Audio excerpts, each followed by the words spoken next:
organization Chicago Red is doing. We are rapidly turning the city of Chicago, telling everyone that the Chicago Blues gave us the blues, and so we want everybody to put on their gym shoes, tie them up real tight, because we're running to the right. We're done. We don't want to talk to them anymore. We have choices. Have you seen this inside the black community, inside Chicago? Men and women, are they feeling this? Like you're wearing a big red MAGA hat.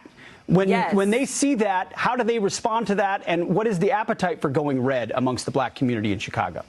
They love it. Everyone loves our Chicago MAGA hats. You see, we wear fedoras with the feather on the side. This is the Chicago look, and everybody wants one. Everybody wants to come to the meetings. Everybody is saying, you know what, P-Rea, you've been trying to warn us for years. You were right. We are sorry. Please accept our apologies. Please let us join your organization. And I'm like, it's for everybody. Our goal, again, is to get our people away from this culture of liberal failure that's currently bankrupting our city and leaving Americans behind. So it's you have to remember that black people, we've been in this country for a very long time. I'm an 8th generation American. So we understand how our government works very well. And I think that we've figured out that the emperor does not have on any clothes, and we don't want to look at his big ashy butt anymore. We're done. Take it back. I love it.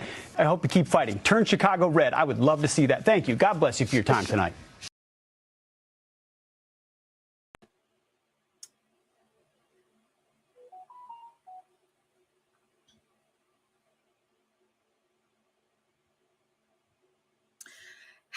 Hello, friends, and welcome back to The Conservative Poet with me, Amania. I'm really excited to have P-Rea here with us today. She is the lady you just saw in that video with her beautiful red hat, Chicago Red. She is the founder of Chicago Red, and she is literally the machine behind what's happened in Chicago. And I really just wanted to have a conversation with her. I'm gonna just bring her right on in. And thank you guys. Don't forget to like, comment in the comment section, and we're gonna just get into the conversation. So we're gonna bring P-Rea on. She's gonna tell us a little bit about herself, and we're just gonna jump in and talk about some of the things that's going on. All right, hey. P-Rea, hello. Hello, thank you. I'm pretty well, thank you. Thank you for having me today. You're very welcome. I'm glad you're here. And I will just have to tell the audience, I completely forgot that we're on different times, so I put in our messages live that it was going to be at 6 o'clock, and I was like, oh no, what's happening? And I didn't realize that it was an hour later. So anyway, we're here now. We're gonna do what it do. So thank you, P-Rea. Please tell us a little bit about you and what you've been up to. So I'm P-Rea Easley. I am a 4th generation Chicagoan, 8th generation free American. I identify as Negro as my ethnicity. That is on both of my parents' Cook County birth certificates. Both of them were born here in the city of Chicago. I grew up hyper political. This is what I've been doing my entire life. My father earned a bachelor's degree in history from Northern Illinois University in 1980. So my whole life was nothing but American history, Civil War, geopolitics, and Chicago politics. This is what I do. I've been working myself in politics since I was about 10 years old, specifically with my U.S. Congressman Danny K. Davis, who I love and adore. He's actually one of the senior members of the Democratic caucus. When a lot of people give me a hard time, it's like, how are you cool with the congressman and you are Chicago Red? However, when I went to watch the mayor testify at Congress, I had on this MAGA hat. And on this MAGA hat right here. Yes. And I was in the Congress. And so when I saw my congressman, he was talking to somebody. He said, I gotta go, my girl here. So then we took pictures together in Congress. They were looking at him like, why are you taking pictures with this girl with this MAGA hat on in Congress? And he's like, this is my girl. We taught her politically, and this is what she chose to do with the teachings that we gave her. Because at the end of the day, everybody knows and understands that I am from the west side of Chicago. I live over there. I live in a building that my grandparents bought in 1972 so that their grandchildren could always have somewhere to live. I live there with my first cousin, my uncle, and my daughter, and we got tenants. So, the building is very self-contained. I am a member of Alpha Kappa Alpha Sorority Incorporated through the Gamma Theta chapter at Hampton University, the better HU. That's where I majored in finance. I attended Hampton on a full academic scholarship, which is a whole other story. However, that's what I did. I'm also a master degree educational literacy consultant and cultural linguist. I got a degree in language literacy and culture from the University of Illinois at Chicago. I am an international school founder. I'm a co-founder of Iqra Bilingual Academy in Dakar, Senegal. We are the first and only bilingual Islamic international school with American accreditation on the continent. We have 1,000 students from 35 nationalities, and we offer American high school diplomas, and then it makes it easier for our students to travel all over the world. Let's see what else I do. I just quit my job. I was a stockbroker for a couple of years, or for 7 years at Merrill Lynch, but we wrapped that up because I can't do this and that. I got a 13-year-old who's a genius, and that's it. That's me. I'm one lady trying hard. Girl, you one lady doing a lot. I'm so impressed with this international school and everything. That's amazing that you're doing that you see the value of education, not just for your family, your child, your community, but you see it in a broader spectrum. And I think that I commend you for doing that. And also what I picked up is that you've been were birthed into politics. So you had no other avenue to go but to be this. No, and it's funny because my mom she went to school and got a doctorate of education. And she wrote her dissertation on the impact of lead in the groundwater in communities. No, the impact of lead water in communities in manufacturing districts on the educational outcomes of the kids. So she took that data and gave it to the congressman, and he went and got some federal money to fix the pipes. So that's the kind of stuff we do, because when my parents graduated from college, they stated that white man's water is not wetter, white man's ice is not colder. Just because you have a degree does not mean that you leave your community. So it's up to us to use our intellectual capital in order to advance the space. So that's what I'm doing now. Well, I mean, you're doing a phenomenal job. Thank you. I'll tell you, one of the reasons I started paying attention to you is because I'm a caregiver for a 91-year-old veteran. And he used to be a general in the Army. Sometimes he thinks he's still a general because he want to boss me around, but that's a different story. But he would watch Dan Ball all the time, and you're a regular on Dan, and I'm that's my guy. I know that's your guy, and I'm like, every time you come on, no matter what's happening, I'll hear it. I'm like, oh, P-Rea's on. Let me go see what Dan's talking about. and so Bob would be like, he'd be tickled, because I could hear you, and I'll just come running. He's like, yeah, she's on. And so that's how I started connecting with you. And then I started just paying attention to what you were doing around the country and, seeing you on different spaces. And I'm like, man, this girl is doing some things. And so you're very welcome. You really are. And just to watch what happened in Chicago during this last election, I was like, wow. I saw you on TV. I saw you in these spaces doing it. And I'm like, Chicago blue. That's what it's always been. And I'm like, man, and the numbers from the election showed a whole.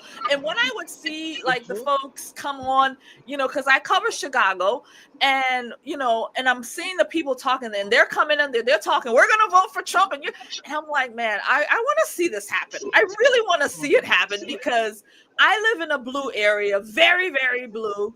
And I'm just like, man, after the election, to see those numbers And I'm like, if it can happen in Chicago, why not our area too? So talk to us a little bit, P-Rea, about what that process was like for you, taking on such a machine that is Chicago Blue and becoming the machine behind it to turn it into Chicago Red.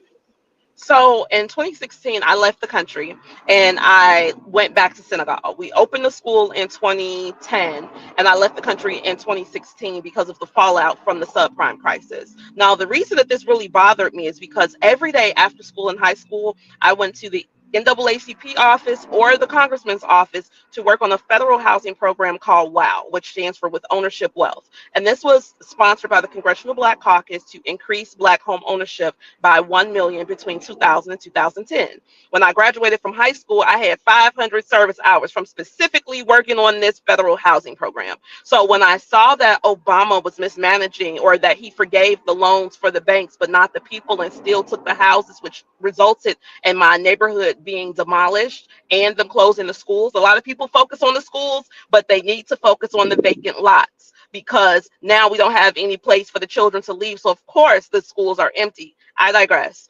Also, I was working at the time as an adjunct professor teaching English to foreign professionals. And so I could only get 29 and a half hours at any institution, because at 30 hours, the Affordable Care Act employer mandate was triggered, and then they have to give you health insurance. So I couldn't even get a full-time decent check here. And I'm like, and I'm going to still have to pay insurance, and I'm watching my neighborhood be demolished. I'm out of here. So I went into this self-imposed political exile, and I moved to Senegal with my 4-year-old, put her in school, just started a whole new life. And I was doing very well there, very, very well. But I told myself it doesn't make sense for me to build something abroad and not finish my work in my own city. So I came home, and I happened to be on this blog in the middle of the night, and it said Sunken Place Coon Festival. And I'm like, what is this? So I clicked it, and I saw Ben Carson's picture. And this was the Young Black Leadership Summit that was going to be held in Gaithersburg, Maryland. I said, whatever this is, I need to sign up to go, because I need to have a conversation with Dr. Carson about this housing mismanagement in Chicago. So I signed up. At that time, he was HUD, right? Yes, ma'am. Okay. So I signed up to go. And then 3 days later, I get an email that states, the President of the United States requests your presence at the White House. Please RSVP. So I'm like, whoa! So I RSVP. I go to the White House. I walk right into Dr. Carson. Dr. Carson, you're the reason I'm here. I'm from Chicago, and this administration does a lot of trash talking about my city, and it needs to stop. We are dealing with federal housing mismanagement, and you, sir, are the HUD secretary. If you could compel the city of Chicago to spend the $1 billion of federal housing funding that they've been hoarding for the past 20 years, we could take care of ourselves. We're the children of the Mississippi cotton pickers. Nobody's tougher than us, nobody's stronger than us, and nobody's gonna outwork us. If you do your part, we can do ours, but you gotta stop all this talking if you got the solutions. So then he starts laughing. He's like, who, girl? I know women like you from Detroit. Yes, you did. Come see me today. And so then he explained to me that the aldermanic prerogative, which was a mechanism that was put into place by the Democrats in the 1930s, allowed the aldermen to veto any development that they did not want in their ward. And that's because they didn't want to build developments for Black people in their wards. So because the Rahm Emanuel caused all of this when he was an advisor to Clinton, and he and Andrew Cuomo conspired in order to remove the federal regulations from the Chicago Housing Authority. So when the city demolished 95% of the housing stock for the public housing, displacing over 100,000 people, they were not compelled to rebuild. So I wanted something to be done about that. He said, we're going to get rid of that aldermanic prerogative. That's racism, that's housing discrimination, that's housing segregation. And then you're going to see more housing than you've ever seen. And I was like, thank you, Dr. Carson. Then Donald Trump gets on the stage and gives the best pro-Black speech I've ever heard in my life. Now, I'm saying this is somebody who went to a Catholic school with a Black Jesus on the wall and an afro, okay? My mama had long, relaxed hair. I told her I wish I had pretty white people hair like you, and she shaved her head bald the next day, okay? I'm talking about I had a very very black upbringing. However, when the president was there, that's the blackest speech I've ever heard in my life. He said, black people, you built this country. The Democrats are holding you back. They're telling you that you're pitiful. These people have not been in the country as long as your family has. I'm going to look out for you all first because you are the key and core to this country. We were in the White House screaming, we free, we free. And I'm like getting goosebumps, like saying this, because I am a descendant of an emancipated person. So to be in the White House screaming about my freedom is like my ancestors' wildest dream, literally. So all of that gave me energy to come back to the city and tell people, wait a minute, y'all, I went to the White House and he wasn't that bad. Let me tell y'all what he said. They were booing me, turning their backs on me. People who've known me my whole life are like, I don't want to be your friend no more. I'm like, it's cool. It's 8 billion people on the planet. I'll just go meet new people. So we started doing Black Chicago for Trump. This was in 2020, so this was wild. We were having Trump rallies, slapping Black for Trump bumper stickers on Biden signs, the whole nine. And then that snowballed into me getting an actual radio show that did extremely well in the city, so well that I was turning people quickly. And the Democratic Party paid the station a lot of money to get me out the way, and now Tavis Smiley has a syndicated show in that slot because they saw how effective it was. The way that we do this is not by beating people up with political science. People don't care about that. What I remind people is that you are as American as sweet potato pie.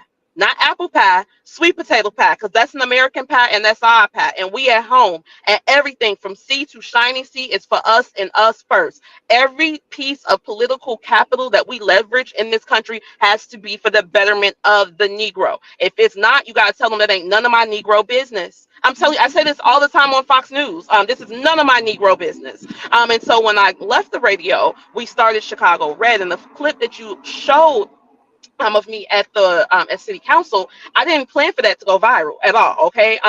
One of my girls called me. She said, girl, I put your name in the box to talk. I said, okay, whatever. She called me back. She said, okay, girl, they pulled your name. I said, oh. So I throw on my clothes, drive downtown real fast, and I spoke about a woman who lives down the street from me. Her daughter, I remember this day so clearly. It was very, very hot and muggy. So I went in the house to take a shower, and I heard boom, boom. And I said, what kind of fireworks are those? And I heard boom, boom, boom, boom. I'm like, oh my God, somebody just got shot. Somebody I know just got shot. Let me get out the shower. So I go and I see all these blue lights on my window. Long story short, a little girl, Amania, was down the street doing a TikTok dance with her mama. A bullet came through the window, hit her in her neck, and she bled to death in front of her whole family. Her mama, her grandmama, her aunties, her siblings, her cousins, they whole family live in this one building. And so when I was on the radio, an alderman called my show and told us that the first $51 million that was allocated to the illegals was for opioid settlement funds. Now, the woman, I saw her on the Chicago mugshot page, and she was high. She had on her daughter's Rest in Peace t-shirt, but she had washed it so much that it was completely faded. And her charge was possession. I said, no. Y'all need to put that money back with the opioid fund so that we can build a rehab for Wanda. Wanda's family has been paying property taxes every year for over 40 years. We've been paying property taxes for 52 years. Their money. Hold on, I'm gonna let this mic come back on. Give me one moment. Okay. As long as you can hear me, yes. Okay, so if we're gonna spend some money, the money, it needs to be spent on us, on our community and our community's needs first, because you know that the cartel is here. You know that they're trafficking all these opioids off the west side of Chicago, which turned us into a narco town. You got leaning, you got rocking, you got overdosing, and you're going to give the money to fix that to some people who were trafficked here by the cartel. So now you're paying them going in, coming. Why do we deserve that? So that is the message that we put out to the people. It's not necessarily like the Democrats. I tell people, look around. This all you think you deserve?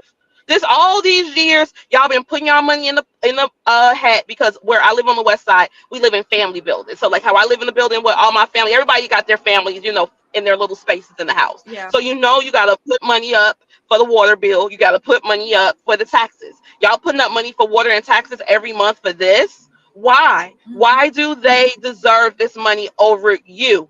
and they're like, wow, this, I've never thought about it in that way. So that's how we're getting people. You speak to the self-esteem of the people first, because if you're trying to get somebody to change their political leanings, you have to make them feel like that it was their choice. Because when you tell somebody to change their politics, you're telling them to change who they effectively are, and sometimes that's kind of hard for people to listen to.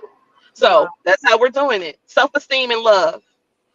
Well, I'm glad you mentioned that, self-esteem and love, because like myself, I'm on the radio and it's a very deep blue, and we are the only conservative voice in the area, like radio wise. And so we don't get a lot of, you know, activity from the community. They don't, a lot of them don't call in, but we show up every week and we do the show. And so, but what you're saying is to show, for us to show up in a different way, because we show up, we talk Trump all day, we talk policy, and we beat it on their heads like, wake up, like. But now I'm seeing that maybe that's not the right approach, because like a hammer, we are constantly like talking about it, and what I'm finding is that they are reverting back. They're not, you know, participating in the conversation because they don't want to hear what we're saying, and maybe it's the messaging of how we're bringing it to them. It's not quite the right way. And so, I mean, we show up every week and, you know, nobody calls in, nobody participates. I know there people are listening, you know, but none of them do that. And so I'm going to take a script from you and maybe tone it down a little and figure out another way to really connect with them, to show them, hey, these policies, you know, they're not value to you. They're not really helping you. They're really not. And so try to find a way to make them understand, like, you keep voting for the same people, the same party, and nothing's coming out of it for you. What about your children? What about, where are you located in the country? I'm in Orlando. Okay, so you start asking your people, did your people pick up oranges? Oh, we've lost her. Hello? Oh no. We've lost her, friends. Hopefully she can come back up. She's on her phone in the car, as you guys can tell. So, you know, Wi-Fi and everything could just be a beast during a live stream. So hopefully she'll get back in here. But it's really, really great to have her. Thank you guys for coming into the live stream. We have, the Mud Shark talked. Oh, what did he say? He says Biden voted for Trump. Yeah, probably did. And he don't know about it either because somebody did it for him, maybe Jill. Someone else says, someone call animal controls for Jasmine Crockett. All right. Let's talk a little bit about Crockett. Well, oh, here's P-Rea. She's back on. Let's put her back up. Who calls me all day. You were gone for a minute, so come back up. Can you hear me? Yes, I hear you now. Okay, I'm trying to put you back on my car. Hold on one moment. Okay.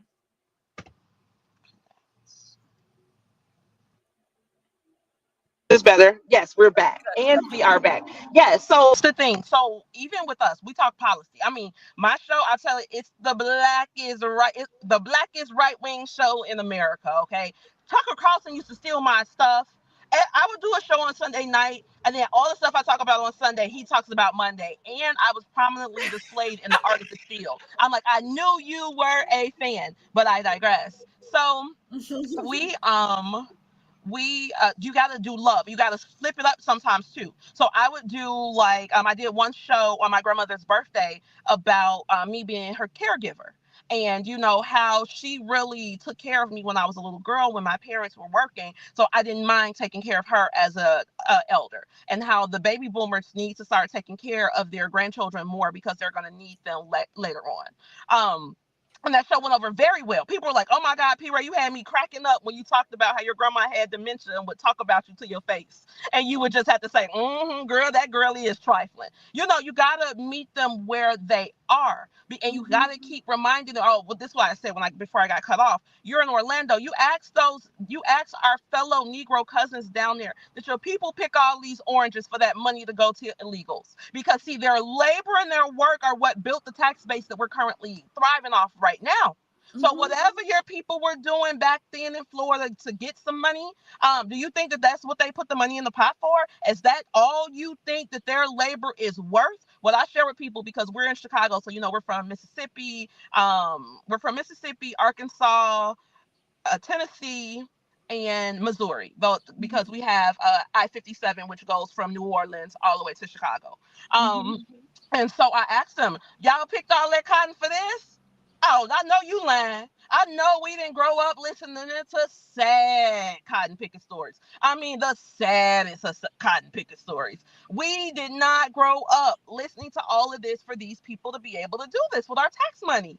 Where is your pride, Black America?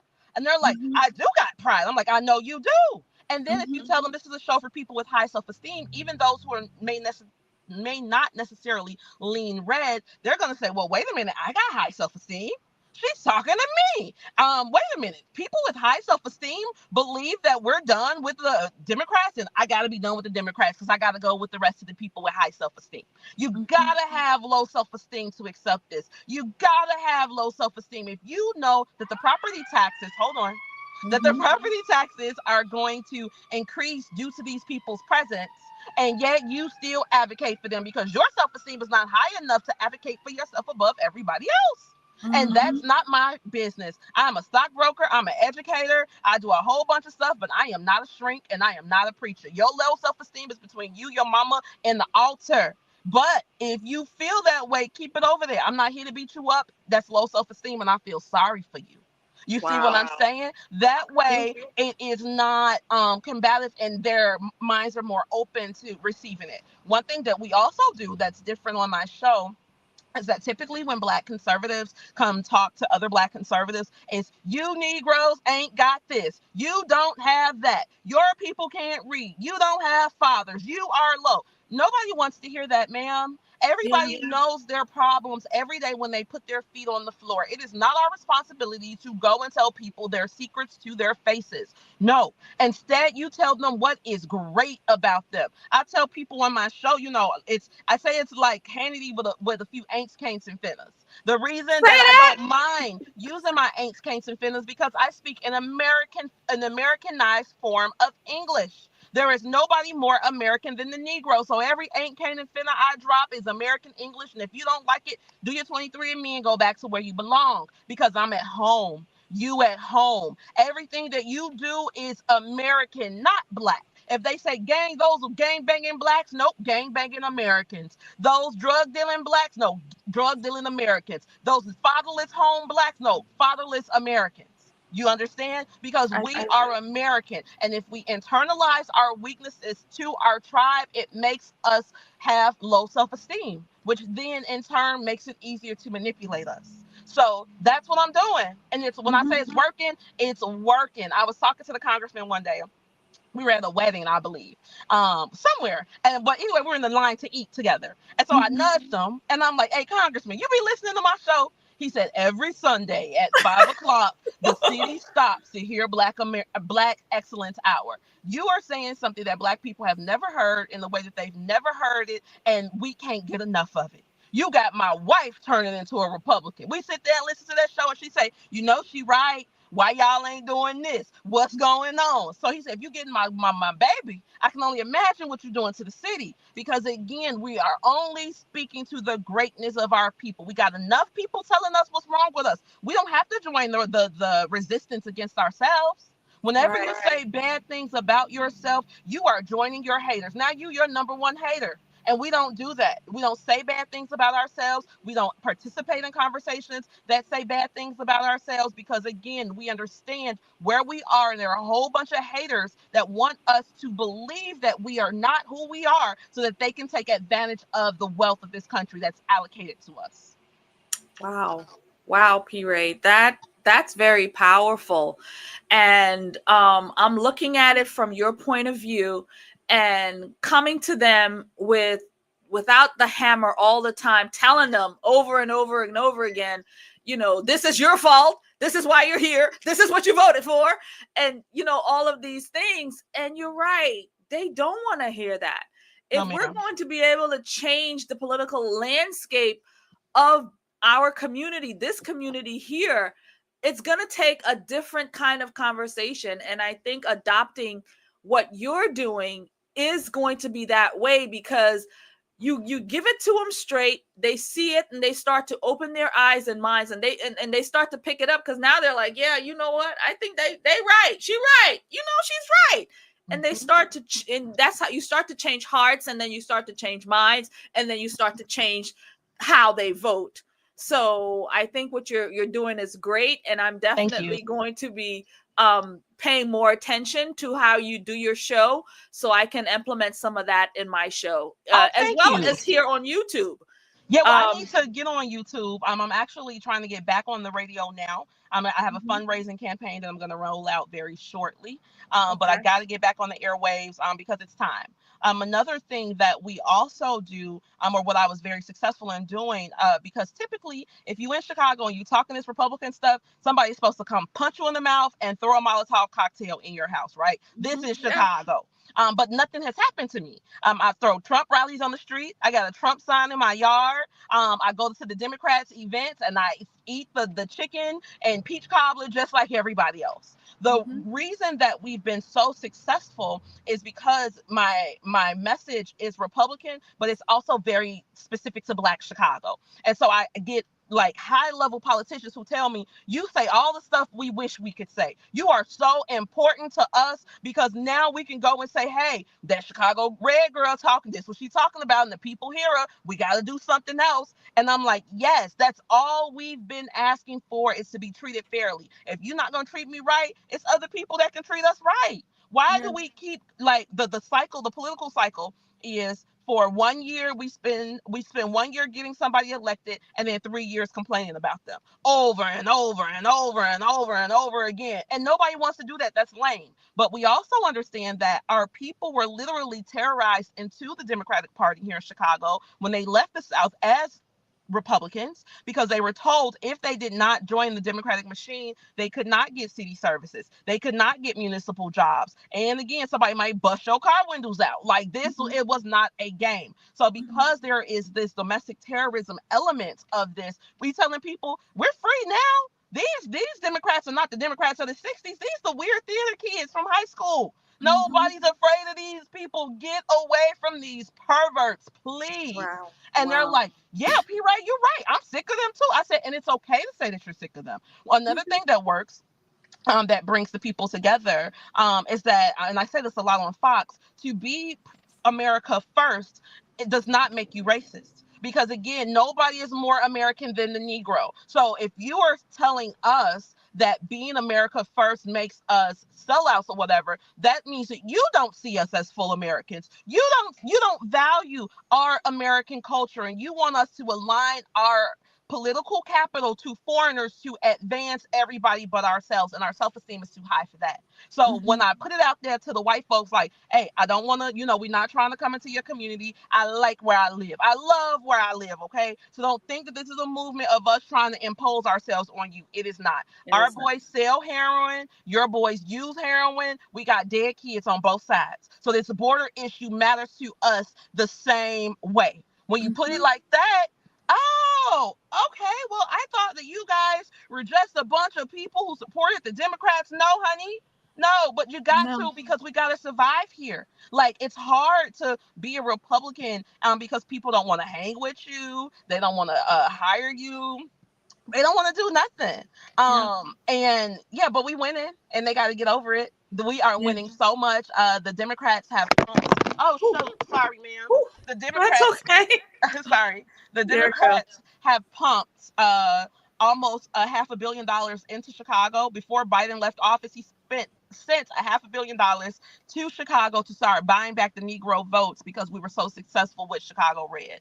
Illinois is only a blue state by 247,000 votes, down from the 1 million votes in 2020. So that means that in 4 years with no money. Nobody sent us anything up here. I want to put that out there too. No, I was flipping my corporate paycheck into the movement, okay, for years.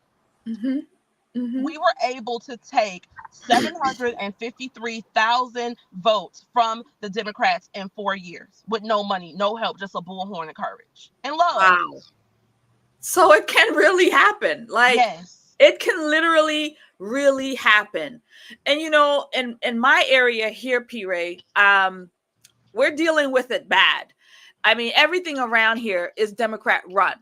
Our commissioners, our mayors, our congressman, Maxwell Frost, that's our guy here. mm-hmm. And yeah, and our school boards. I mean, our Orange County School Board only has one conservative on there. The rest of them are far left lunatics, if you ask me, because all they advocate for is the cutting up of children parts, all this stuff, and it's just not good.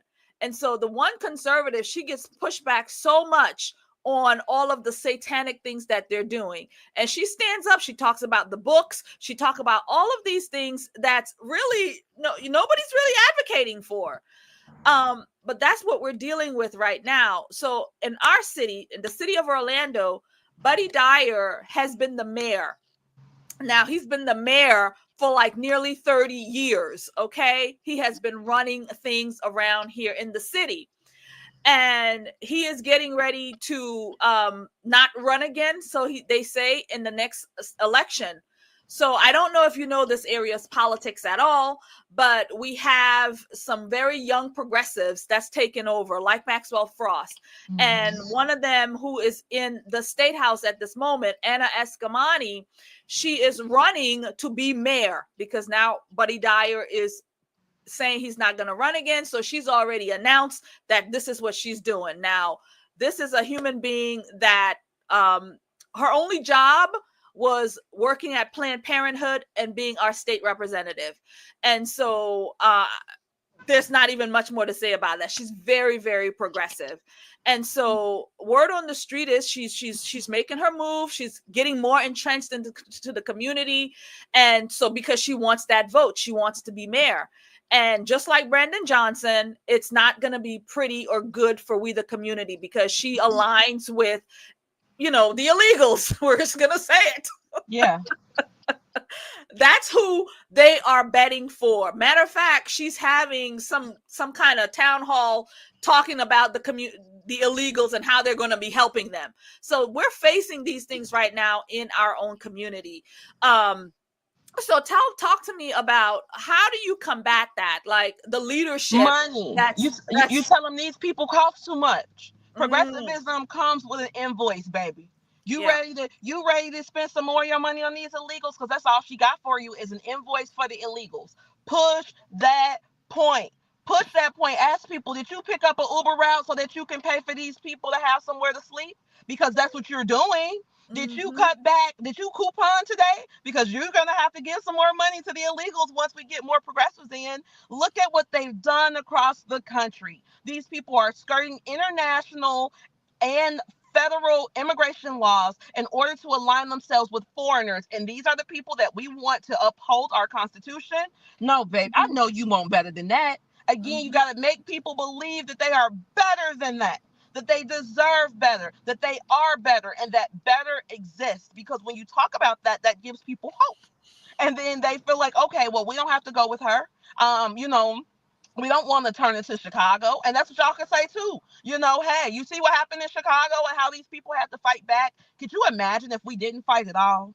Could you imagine what they were about to do to us? But we were like, And you could tell people if they did it in Chicago with nothing, at least all of red state, people will show up to help you. Nobody showed up to help us. They left us for dead, literally left us for dead on both sides of the aisle. But we survived. So you got to let the people know that you're about to spend some more money.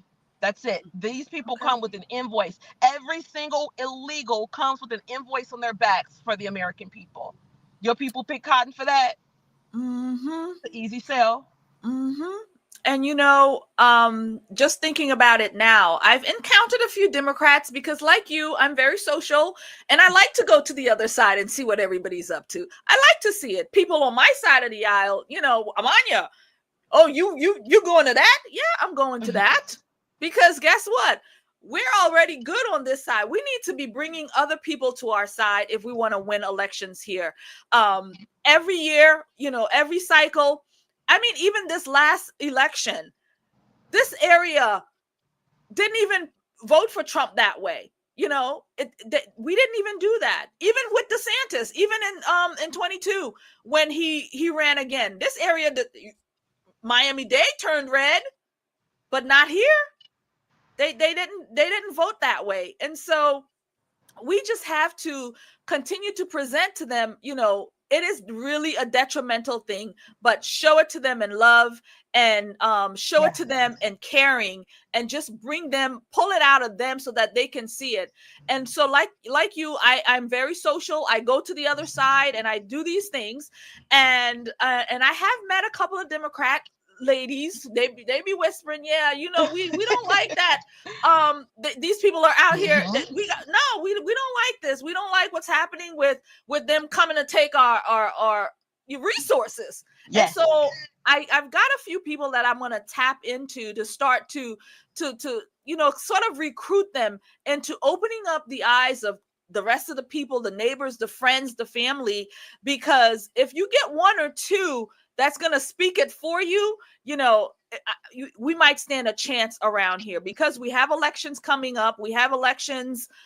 We have 2 special elections happening right now. And we have the 2026 where Maxwell Frost is up for re-election.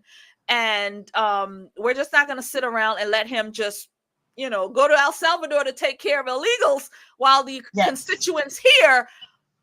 Are you visiting Eatonville, Maxwell Frost? Because they got issues, but you in El Salvador. Are you visiting Paramore? Because the people there got problems. Well, you tell him, right? You ask, not that you're going to El Salvador. He's going to pass out maps to get to your neighborhood. That's what he's going down there for. He's going to pass out maps so that these people can come and give you an invoice. That's what he's going to go do. You got to put it to the people like that. I'm telling you, it works so well because nobody wants to be taken advantage of. And when you let the people know, they're taking advantage of you, baby, and you just giving it to them. Hey, if you got some money to get to the illegals, get it to me. That's what I tell them too. Send it to me. At least it's going to be spent on an American. Again, you deserve better than this. You are better than this. There is nobody more American than you. Your people were here paying taxes and eating cornbread when more than 90% of this country showed up. Mm-hmm. So you got to stand on it. There is no refugee status for the Negro. No PPEs are going to fall from the sky for us. No, if we got to make this work, because our people are buried deep, flesh and bone in this country, and you owe it to them to keep this country for you. I'm telling you, when you put it like that, they're like, yes, P-Rea, I'm ready to sign up. Give me a MAGA hat, America. I absolutely love it. So they are asking for that MAGA hat. Yes. I'm telling you, P-Rea, when I first got started and I realized what I was like, man, I was afraid to wear my MAGA stuff. I'm not afraid now.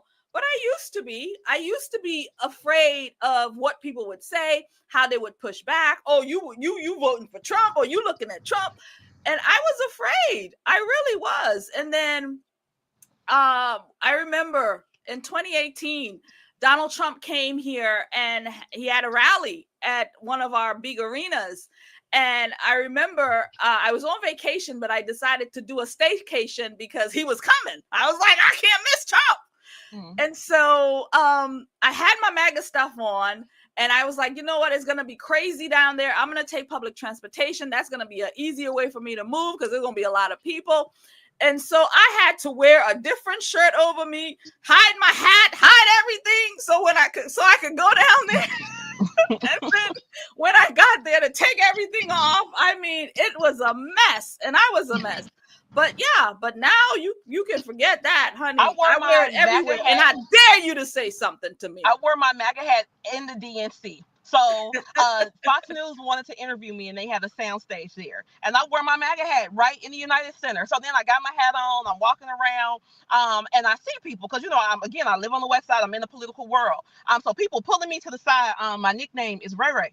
So people pulling me, Ray, girl, what you doing here with that hat on? I said, I'm on the West Side of Chicago, and I know y'all gonna protect me. I do what I want to over here. And everybody's like, oh my God, this girl is too much. But again, you gotta be bold with it. All they can do is get mad. So the station that I was on initially, WVON, that stands for Voice of the Negro. It's the oldest Black station in America. Wow. When Martin Luther King lived in Chicago, he hosted the morning show. Barack Obama had a show. Brandon Johnson had a show. Tavis Smiley, Roland Martin, anybody that's somebody in Black America has passed through Midway Broadcasting, and I had a show. So for this show is very, very, very, the station is very left leaning. So when I first got on the air, people were pissed. I would talk about the president. I call him my Donnie. Because, whenever you say Trump, people are like, oh, Trump. So I say, okay, y'all, my Donnie. Today, my Donnie did this. My Donnie did that. So they like, P-Rea and her Donnie. My Donnie. My Donnie. But then people start saying our Donnie. You see? Oh. Yeah. Mm-hmm. So you gotta, like I said, give it to them slow and with love, and ignore all the haters. People who are hating on you don't like themselves. They are in this space, and I'm only speaking on behalf of the Negro intellectual class, because these are my peers. What they call boule. Bougie. Yes. Both of my parents are in the D9. I'm in the D9. This is my whole world. One of my line names my line sisters gave me was Sophisticated Hood Rat, because they like, yo, you just like look. But I say that to say that in order for this to really function, the people have to like you. And they did not like it. So the Black intellectual class is looking for legitimacy, because everybody want to go to the gala. Everybody want to eat the chicken and the roll and the little soggy vegetables, and take a picture in front of the step and repeat, and take pictures with other people that they perceive to be people of power in order to raise their own opinions of themselves. I get it. I promise you I get it, because I've lived that world. I'm second generation into that. So I tell people I've already done that. I don't never got to go to another gala in my life. I'm so tired of that chicken and prime rib, right? I remember curling my little bang when I was a little girl to go to the gala, because this is what my people did. So because I'm past that, I don't have to do that. And I keep telling them, you don't have to do that. And you can read. Now, it's one thing for our neighbors who are not as educated not to know what's going on, but you can read, write, and count extremely well. So how are you still aligned with this? Unless you're only doing this for somebody to pat you on the head. Your self-esteem that low that you need these people, you need these perverts to validate you? Come on over here. No, And I can talk like this. And this is another reason that nobody will debate me in the city. I'm always like, debate me, bring me on. Democrats, bring your finest. I'm ready. Nobody wants to do it because they like P-Rea coming with all her receipts. P-Rea know what she's talking about. P-Rea not lying to us. And we know that P-Rea is doing this for Black people. They're like, that's why we love you, P-Rea, because we know that you so Black, you so West Side. I'm pro reparations, but not reparations for slavery, reparations for Jim Crow, because that was state-sponsored domestic terrorism. Our parents are Jim Crow survivors. So therefore, we need to be compensated for this terrorism campaign in our own country against ourselves. That's what I'm on. And when you put it to the people like that, even the white folks on Fox said, P-Rea, that's a good point. We never thought about it like that. And that way we don't got to go into who get paid, who's doing this, blah, blah, blah, blah, blah. If your people got a birth certificate that got Negro on it, baby, you qualify. Simple. These are simple things, simple solutions. And again, you give it to the people with love. So like, P-Rea, how are you so pro reparations, but you still so Republican? I say, because I'm America first. This is my country and I'm at home. So yes, I'm going to be America first, but I'm still going to see to the business of Black Chicago, because I live here in real life. The soldiers of Chirac are my friends. When I see them outside, I'm always like, hey, Brandon, hey, Earl, hey, Leroy, or whatever. And they like, hey, man, don't be calling us our real names. My name, blah, blah, blah, now, blah, blah, blah. I'm like, I only know what they called you in 96, and your name, Earl. Lil Earl is that, So you get the buy-in. And that's what also helps me as well, because what people say to me is that when P-Rea shows up, you don't know if she coming with the politicians, the preachers, the police or the gang members. You don't know, because everybody is like, yo, we like what she's doing because it's for us. So I say that to you as you are speaking to these Black audiences. Make sure that you are making it very clear to them that this is for us and us first. This is not to get validation from white Republicans. This is not because we want to go and eat raisins in our potato salad, or eat casserole. I don't want to eat casserole when I can eat dressing. You understand? But the fact of the matter is, you got to be at both tables on both sides so you can scoop up everything you can and bring it back to your community. Wow. That is great points. Thank you. And yes, and I can see why. And another thing, I watched your video that you had on Twitter, that live stream you did, I think not too long ago. So I watched the whole thing yesterday. And one thing that you said, which really stayed with me, is making friends on the other side, because you can't get any business done, because if these people don't like you, if they're not friendly towards you, you can't get business done. Just the commissioners, we call them commissioners out here. So even with them, and you went through the whole list of things that you want to get done, the agenda that you want done in Chicago. But if you're not friendly with these people, you're not going to get anywhere with them. No. So there is a imposer group. That's what I'll call them. These are imposers. Chicago Flips Red. These people are not with us. Okay. I believe that they are paid agent provocateurs, because everywhere they go, it is conflict and it is strife and it is hollering and it is screaming and it's chaos and it's police. No. You will never get anything done in the city of Chicago like that, because you can't bully Chicago people. Nobody cares that you show up with your camera and you hollering and you screaming. You better go in there and shake somebody's hand and say, hey, let me talk to you in this corner. Can you and the people in your group, I need y'all to do X, Y, Z for us. This is what we need. This is how you get things done. Because at the end of the day, it's going to take us some time to flip the city. But we still want our agenda to be passed. And that only comes with shaking hands and making friends. You will never be able to do it going and screaming at somebody, thinking you're going to intimidate somebody, or thinking that somebody's going to be, nervous about you trying to, or them trying to expose you or whatever. No, no, ma'am. Nobody cares about that. We got real goals here. But this other group, one of their leaders isn't even from the city of Chicago. Nobody knows her. Nobody knows where she came from. The other lady hit me up and offered me free personal training. I'm like, okay, girl, cool. Cause I, got foot surgery. So I got to get all this surgery weight off of me. And she's like, how can I join? I said, oh, I don't pledge. I don't haze. You know what I'm saying? You just come on down. And so when people get a taste of the camera, all they want now is the camera. All they want us to do is go viral. All they want is the attention, because the goal is not to help the people. It is to get viral attention. And that's why I always say, P-Rea is here for the Austin community. And that's it. Okay. The Austin community, then the west side of Chicago as a whole, the city of Chicago as a whole, the county of Cook, the state of Illinois, and the United States of America. In that order. When I come, I'm coming to handle real west side business. But if you are not rooted in a community, if the people did not send you to speak on their behalf, if you're not living the conditions of the people, if you didn't graduate from a Chicago public high school, if you didn't do any of these things, you are unqualified to speak for us. But what's happening is, since I've been on the scene, I've been very successful. And there is a group of people who are non-Black people who want control over the Black Republican agenda. So they've been trying various ways to kind of knock me off the stage. And so this new group is the third attempt that they've tried to do.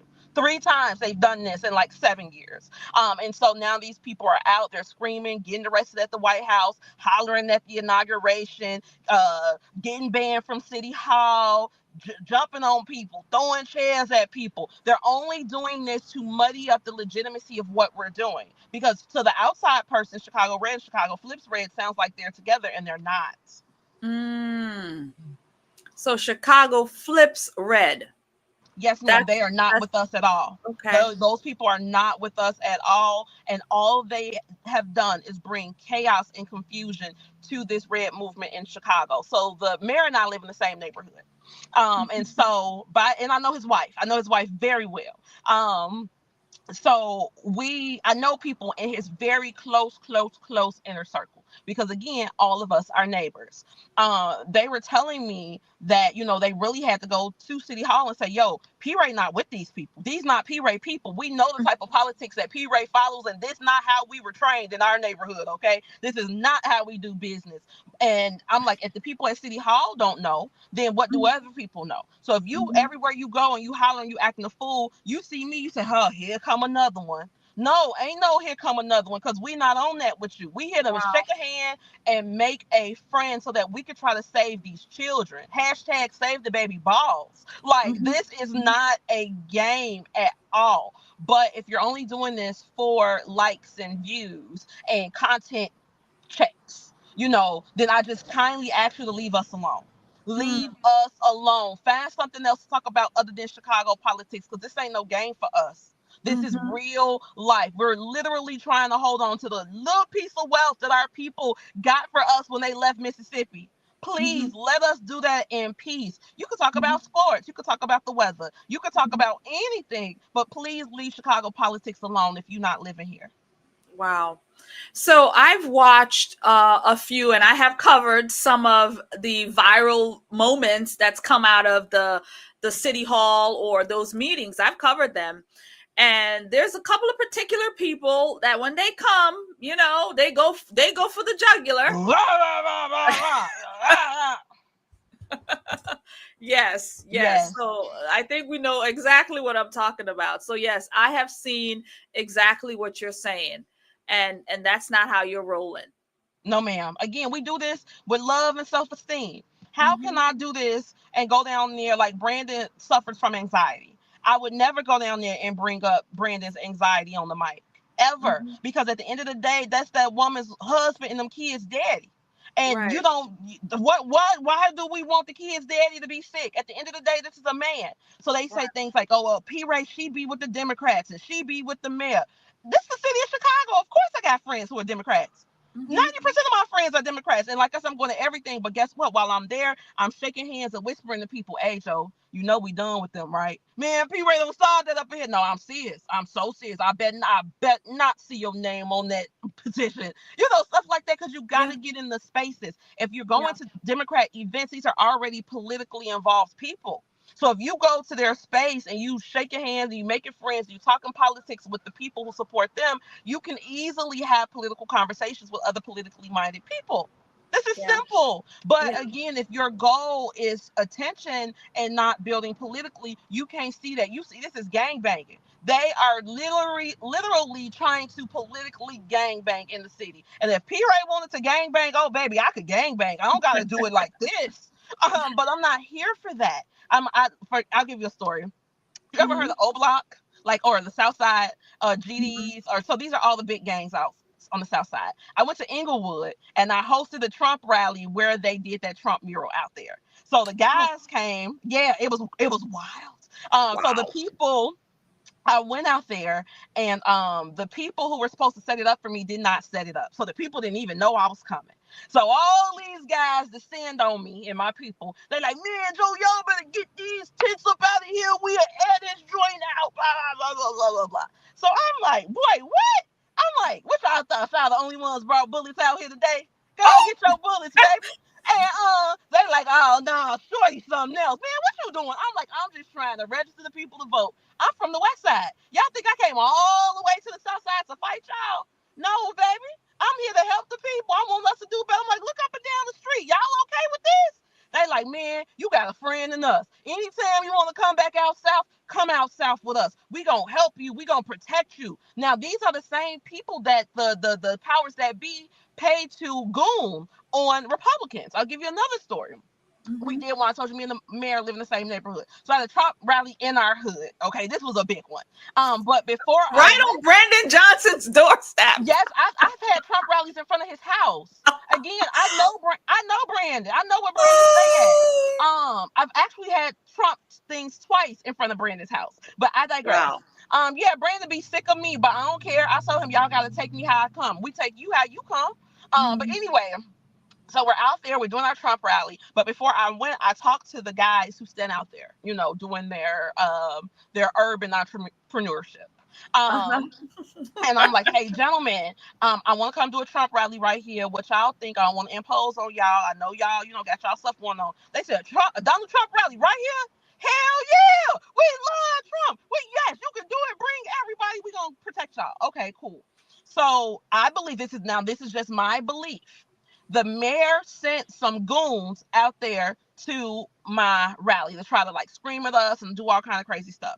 I just simply turned my heels, went and got those guys. They came and took those Trump flags from us and said, now get in our face. Now come take it out of my hand. Because I told her she can come right here. Who are you? Who are you? Get out of her face. So then those people left. So then another guy came up. And he's on the scooter. I mean, he's screaming and he's yelling. I mean, just going crazy. I mean, he was out there for an hour. Again, someone there to agitate us. So I walk up to him. I say, excuse me, brother, what's your problem? He turned around. He looked at me. He say, Patricia? I say, Simone? Boy, that's you? What you doing out here in my rally acting a fool like this?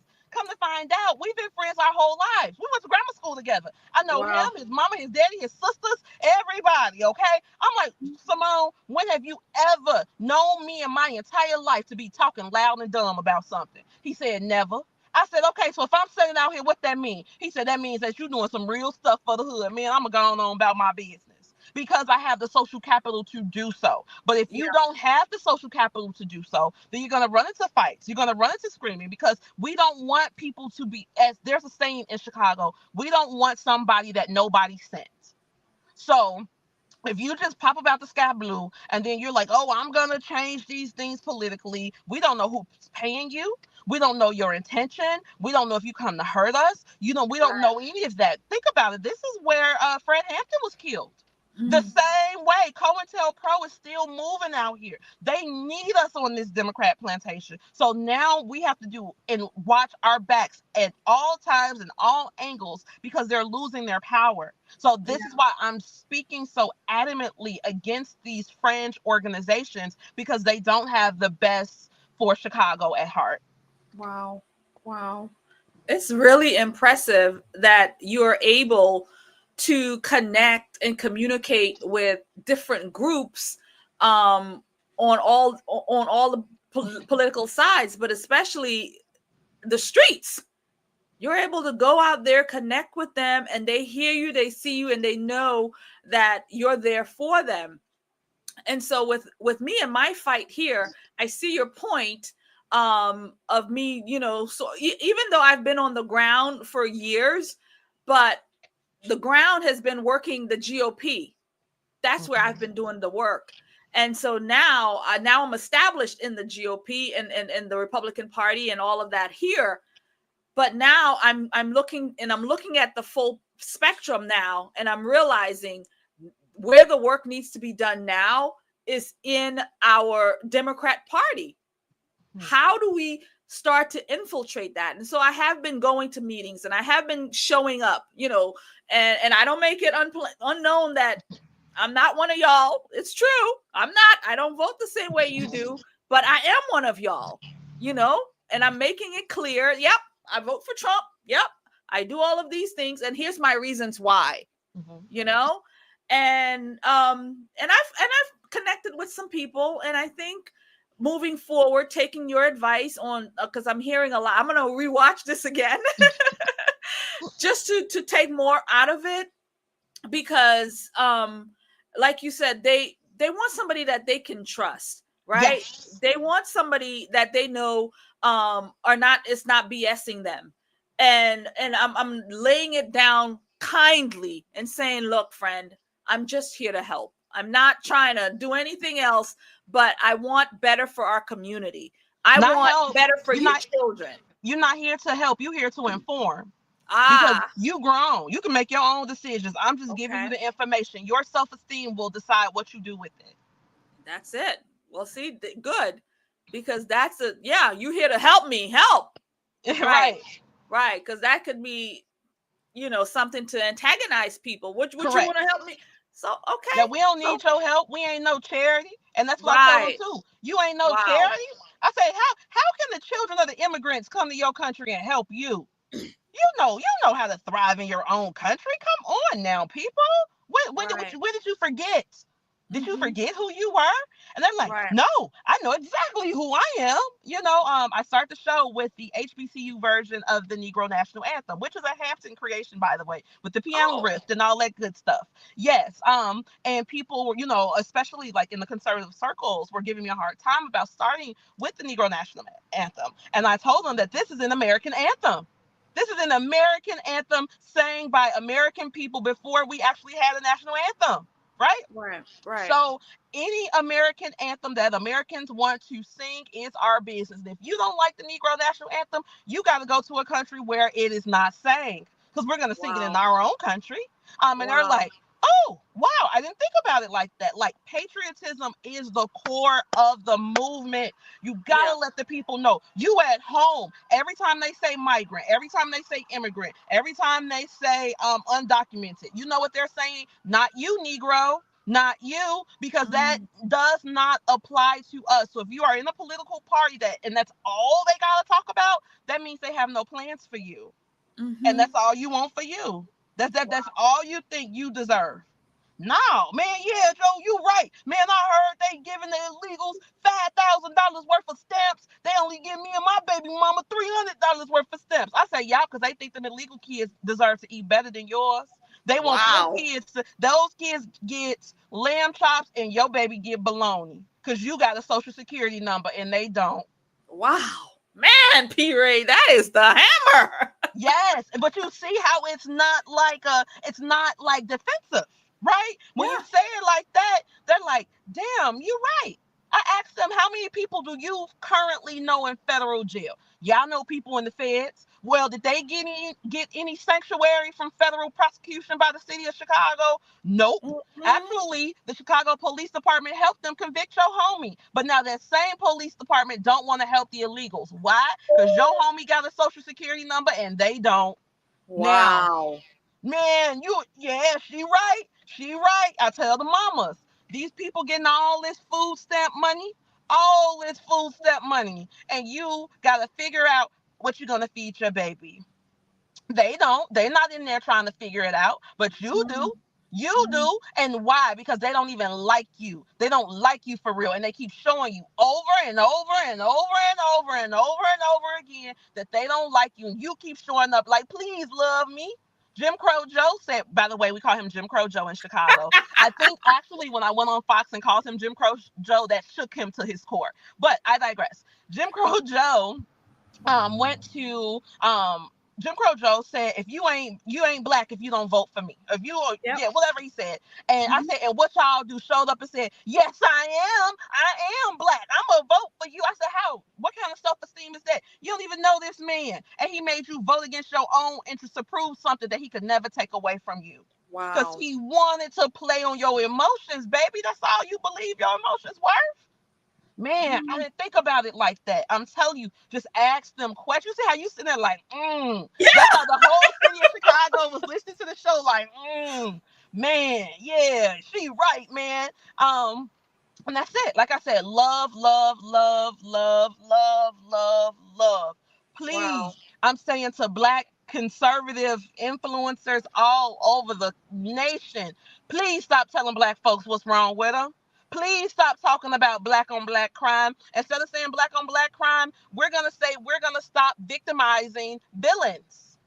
Therefore, it's not even a racial conversation. We want justice for victims instead of victimizing villains. We need villains to go to jail of every race. That way you can talk about black on black crime, but you're not making it race specific. You're talking about a villain. Wow. Yeah, that's what I'm on. Again, don't say nothing bad about our people. We got so many people that's been talking bad about us since we got here. Please don't join the chorus. It hurts the movement in ways you don't even understand. I used to be the Blexit director for the state of Illinois, and I had to quit because I couldn't carry Candace's baggage on my back. And shout out to Candace, because Candace is the one who threw the event at the White House that I went to. So she definitely has utility. However, the things that she said make people say, well, I can't be with that. Nope. And I had to tell people, well, that's just her. Well, she the one in charge and she the face, and I can't align myself with nothing like that. But if you are telling people, come align yourself with the party of your people, the Republican Party is the reason that we're not picking cotton in Mississippi anymore. They came to Mississippi and got us out of that jam. Juneteenth is the greatest Republican holiday ever, because without the Republican Party, there would be no Juneteenth. Without the 4th of July, there would be no Juneteenth. And therefore, we must stand on the patriotism of the flag that our ancestors gave to us. Wow. And we win. Wow. Man, P-Rea, you're just making me think about the content that I do create and how, I think, when I do bring these things forth, when I do talk about these things, the violence and the black on black crime and everything else that we go into and talk about, but sitting here now listening to you, and it's like, wow, I'm seeing it differently. And that perhaps shining light on it is not really the best way to, because that's what we do on the radio. We talk about these things. And so maybe that's not the best way to really transform the minds. We think if we present it, this is happening, like you said, they already know it's happening. No need to keep hammering it into their brains, because they're living this experience. Yes, they know. Yeah, they know. And so, wow. So I'm going to have to rethink about a lot of things, because you're making me think about how because I'm in it for the long haul, and trying to change hearts and minds is where I'm at. And doing it this way may not be the best way. And that's probably why, we're not getting a lot of love from the community, especially on the radio show. And, they come for me in the comments here on YouTube. I'm cool with that. No, I'm telling you, people would call VON and say, P-Rea, you turned me into a Republican today. You right. We done with them, girl. You did it today, baby. Because again, not only am I talking about politics, maybe I want to talk about going to the grocery store and they didn't have no turkey tails. And I'm like, dang, did everybody make greens tonight? I went to the store and it wasn't a piece of smoked turkey meat in sight. What is going on, Chicago? Stuff like that. Where they feel like, again, I live here with them. You got to make it known, I'm here with you. It's raining outside right now. I got my pressing curl wet. So they know we are together. It's all about, again, building that authenticity. And the more authenticity you have, the more love you get. I'm telling you, they used to dog me. When I say dog me out. And then they were calling to apologize. After a couple years, P-Rea, we sorry. We get your logic now. We get what you're doing. We understand what you're going. Yes, girl, you with us and we with you too. That's it, because everybody's tired. Everybody's tired. So you gotta offer them some type of reprieve. And we do that again by showing love and information. Okay. Wow. Well, P-Rea, we've been at it now an hour, 15 minutes, girl. Not 30 minutes. You did say like 35 minutes, but that's okay. Man, thank you so much. I got a lot out of this, some strategic moves that I'm going to implement on this channel as well as on the radio show and in the community when I'm out there, because my goal is to really change the landscape of this area and to wake people up. And because parts of it as well, we have a very high abortion rate in this community. And that is something that I'm working towards trying to fix. Let me tell you this. So we talk about that on the show too, because as Republicans and conservatives, we're supposed to be pro-life.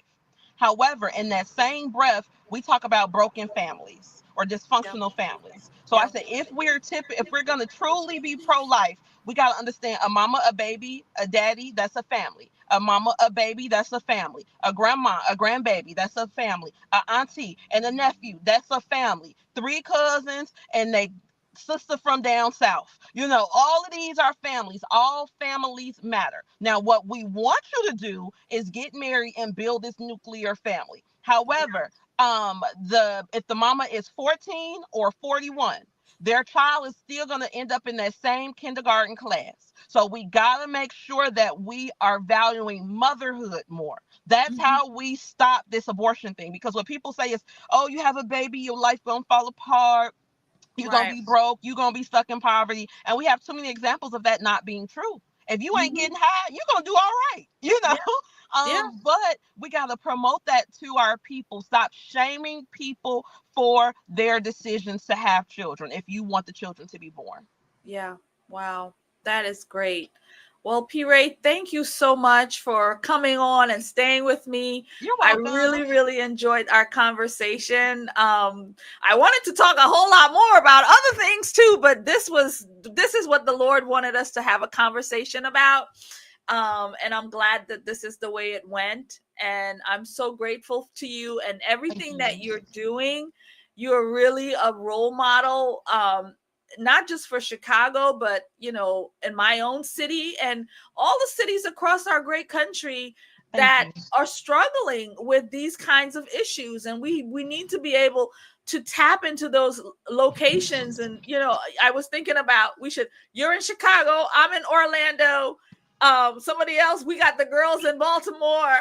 And I saw you on their show not too long ago too. But yeah, we need to start just talking and just bringing our voices across this great country together so we can start to highlight, you know, the issues, but not just the issues, but how do we fix them in our own community? How do we do that? And I think you've got a great formula for that, because Black folks are going to understand exactly what you're saying, whether they're here in Orlando, Chicago, in Baltimore, you know, in Newark, because that's where I'm from too, you know, in Jersey, wherever. Rest in peace, Whitney. Huh? Rest in peace, Whitney Houston. Whenever somebody says Newark, I always say rest in peace, Whitney Houston. Oh, yeah. She was. But and we're all going through the same things as Negroes in America. And therefore, we got to encourage one another. If you don't get anything else, please encourage our people. There is a campaign against our self-esteem that they have been playing for centuries. And now we know. So we got to stop letting these people manipulate us. Put your gym shoes on, tie them up real tight, because we run into the right. Yeah. So P-Rea, thank you for that advice. Anything else you'd like to say, where they can follow you, where they can help with your organization, all of that, please? So ChicagoRed.org is the organization. Please go there and donate some money. Again, I was using my corporate paycheck and now I'm no longer a stockbroker. So we need help, number one. Number two, please follow me on X. That's at Chicago Red P. I have a good time on X. I'll leave you with this story. So somebody hacked my iCloud, and I was locked out of my phone for 14 days and was like completely wiped off the planet for 14 days. I couldn't text because everything is like 2-factor authentication. So I couldn't get the text to log in. So I'm getting myself back into my social media swing. But definitely follow me on X. I'm going to be doing a space tonight about a brawl that happened yesterday at a Black Republican event that was instigated by that Chicago Red, Flipping Red group that I was speaking about earlier. Yeah, they got one of my teammates locked up. They went to his event. He asked them to leave because they went to Operation Push and cussed Jesse Jackson out. Do you hear me? Cussed him out, called him a D-sucker, a sellout, you name it, they cussed him out. So everybody's like, yo, we don't want to deal with these people, because even if you don't like the reverend, you're going to treat him with some deference. Okay, we respect our elders here. We good country people. But again, she not from Chicago, so she doesn't have these manners. I digress. So he tells her, yo, you got to leave. You have to, I don't appreciate how you talk to the reverend. She says, well, I'm not going nowhere, blah, blah, blah, blah, blah. And I'm going to take out my camera. I'm going to film you. He knocks the camera out her hand, and then they start jumping on him and hitting him with chairs, all kind of stuff. So one of the ladies, her husband is a police officer. He came and demanded that my friend get arrested, even though they should have been the ones to get arrested. So we're going to talk about that tonight, and their tactics of violence and intimidation, and just being completely tactless, because they've been given this false sense of power by these Republicans who are outside of our community who want access to our community. So they believe that these people will give them the access and they'll never get it. So these are paid actors coming in and they have this. been paid. Yes, ma'am. These are paid people. These Wow. are paid actors who are down there screaming, and you gonna how you doing all this and paying your bills? You ain't working no job. Yeah, they're like the left-wing lunatics out there protesting. They're the same, but it's the same thing. So the woman, one of the women said that she was a part of turning Georgia blue, and the Chicago didn't do what she wanted. She was going to turn Chicago red. When she told me that initially, I'm like, this lady is a plant. Because why are you here in our business trying to be in our business like this? Mm-hmm. So yeah, it's a plant, but I gotta like clean this up because it's just starting to stink too bad on the brand. So yeah, I'll be doing the space tonight at 9 about that. Okay, well, I think I'll join your space, darling. Thank you. Yeah, I'll come in. That's awesome. I haven't been on there. I discovered these spaces by accident one day, and I'm like, man, these are great. Yeah, if you're getting the right one, some are ratchet and they do too much, but the majority of them are really good. Okay, well, I think I'll slip in there and support you and what you're doing. And thank you for supporting me and coming on here. I really appreciate you, P-Rea, and everything that you're doing. And you are a role model. I'm going to tell you right now, you the model the rest of us should, try to be and do, because a lot of us, there's not a lot of us conservative women out there. And so, delivering the message can be difficult sometimes, especially for somebody like me who delivers it, and I think I'm delivering it right, and and I'm just pushing people away. So thank you for opening my eyes to that. And yeah, so I appreciate that, and I appreciate you, and I will let you go now so you can go do your thing. Okay, thank you. All right. See you God later. Bless you. You take care, and I'll see you. I'll see you later in the space. You said 9 o'clock? 9 o'clock Chicago time, so 10 o'clock where you are. Okay. Yeah, I would have missed out. All right, girl. God bless, and I'll see you next time. Okay. Amen. See you. All right. Thank you. Bye-bye. Bye-bye. Oh gosh, wow, friends. That was a great conversation. She had so much to offer.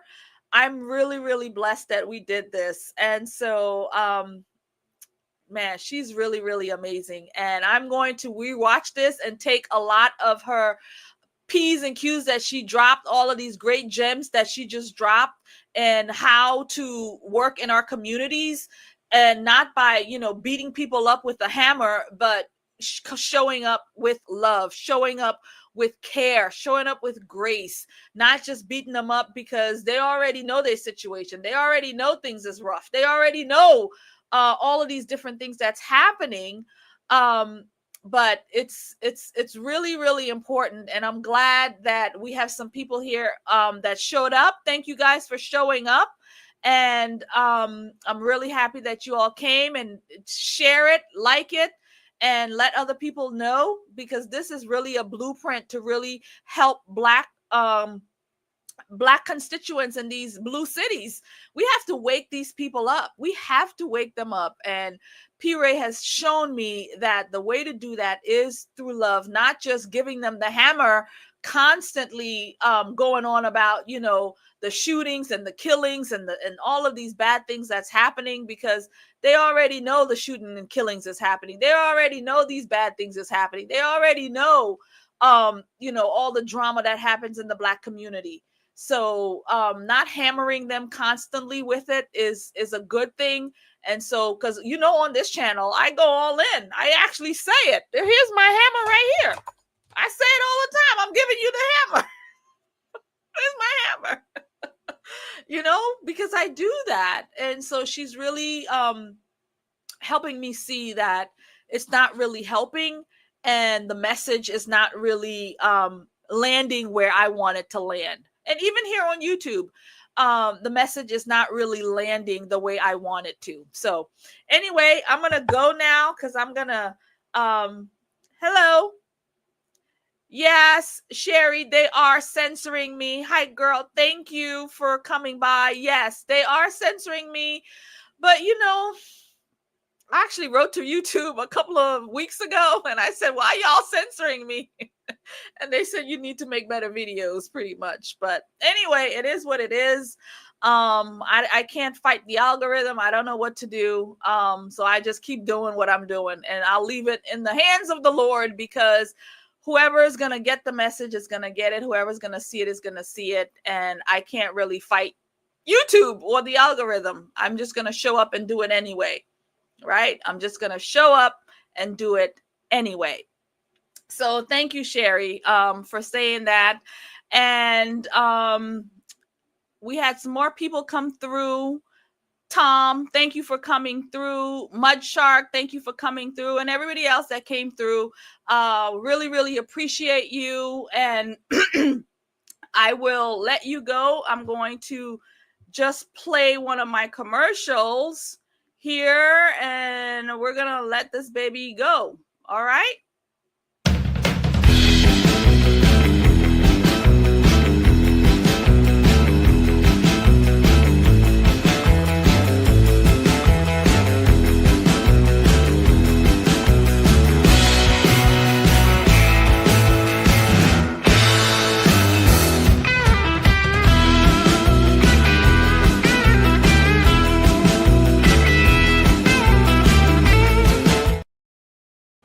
All right, friends. Thank you. God bless you. And I will see you next time. I'm going to try to do more streams.